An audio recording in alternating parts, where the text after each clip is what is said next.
Hello, and welcome to this recorded e-learning module titled FPGA and ASIC Technology Comparison, Part 2.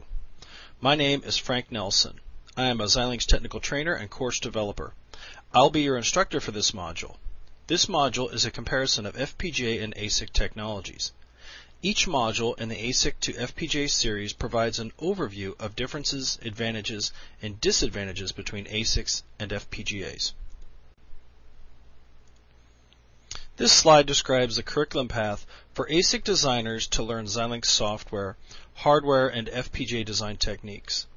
Currently, you are listening to Part 2 of the FPGA and ASIC Technology Comparison RELs. There are still 3 more RELs to help you get familiar with the FPGA design techniques. There are 2 modules for the technology comparison, 1 module for the design flow comparison, and 2 for HDL coding conversion.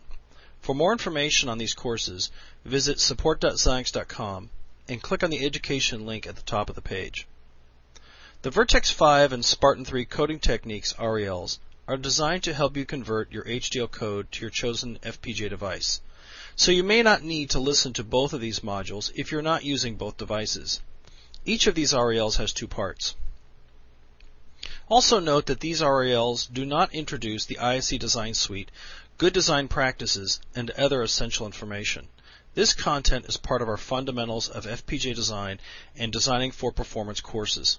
We recommend that you take the time to attend these courses. The first module in this series, FPGA and ASIC Technology Comparison, contrasts the technological differences of ASICs and FPGAs. If you're an experienced ASIC designer transitioning to FPGAs, this module will help you reduce your learning curve by leveraging your ASIC experience. Careful attention to how FPGAs are different than ASICs will help you create a fast and reliable design. After completing this module, you will be able to describe how a simple logic implementation can differ between an ASIC and an FPGA. You will also be able to recognize that the gate counting methodologies you may have experience with are, at best, only an estimate. Finally, we want to explain some of the FPGA design practices that experienced designers are using to build high-speed designs in FPGAs. Doing a gate count comparison between an ASIC and an FPGA is very hard and never one-to-one. For example, a 0.13 micron standard cell ASIC might have 100,000 gates per square millimeter, but a Vertex 5 device has about 20,000 gates. This begs the question, why? This is actually pretty simple: programmability, which the ASIC, of course, does not support. As I mentioned earlier, FPGA makers don't give users access to all of the gates. In fact, customers don't use all of the functionality and gates built into the FPGA. Built into the device are various programmable resources that are used for routing signals and configuring the FPGA. Likewise, some of the dedicated resources, like the dedicated muxes, carry logic, etc., go unused. This takes some of the room that is available on the die and simply wastes the gates. But is this bad? No, it isn't, because the devices are designed to meet the greater needs of many hardware designers. This means that they are intentionally built with a very flexible architecture that can build both high device utilization and system speed. So don't think of it as wasting resources. Think of it as built-in design flexibility that enables you to get what you want and need out of the FPGA. So how do you complete a gate translation? Well, the first step is to separate out the various logic resources you have in your FPGA design. This means the logic, registers, RAM, cores, and the I/O resources all have to be separated because they will have a very different gate count in the FPGA. Likewise, you might need to further partition your cores into logic and RAM. Next, we'll assume that 6 to 12 gates are used per lookup table.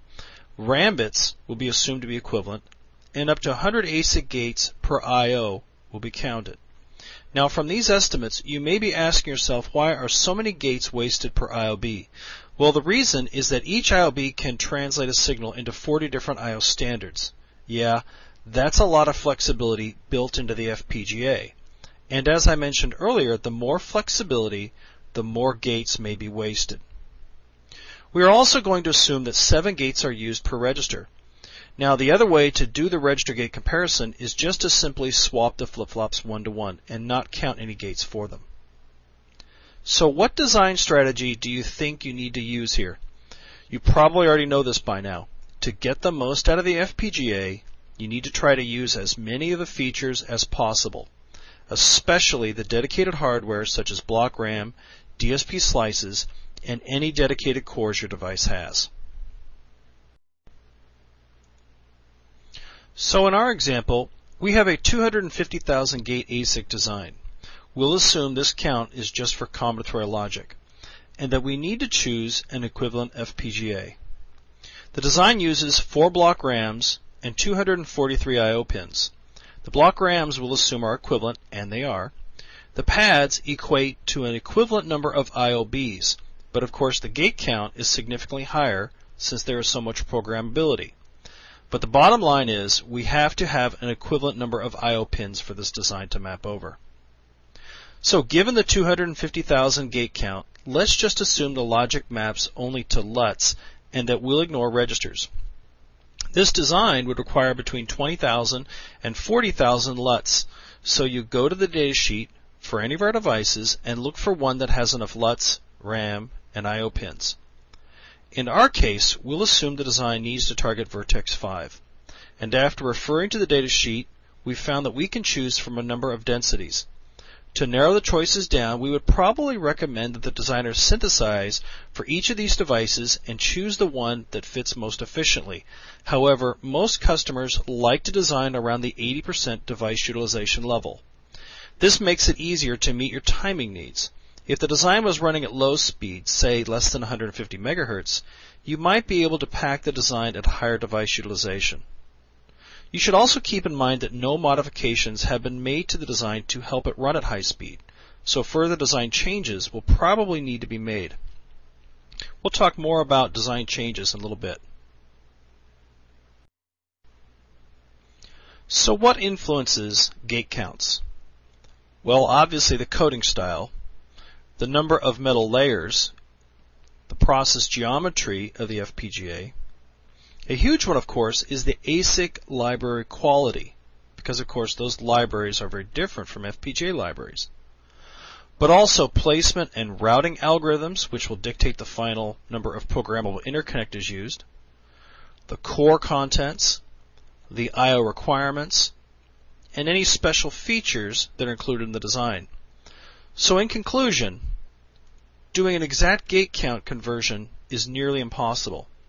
Any conversion done will only be a rough estimate. Most customers just resynthesize their design and pick a device that can fit the design at about the 80% device utilization level.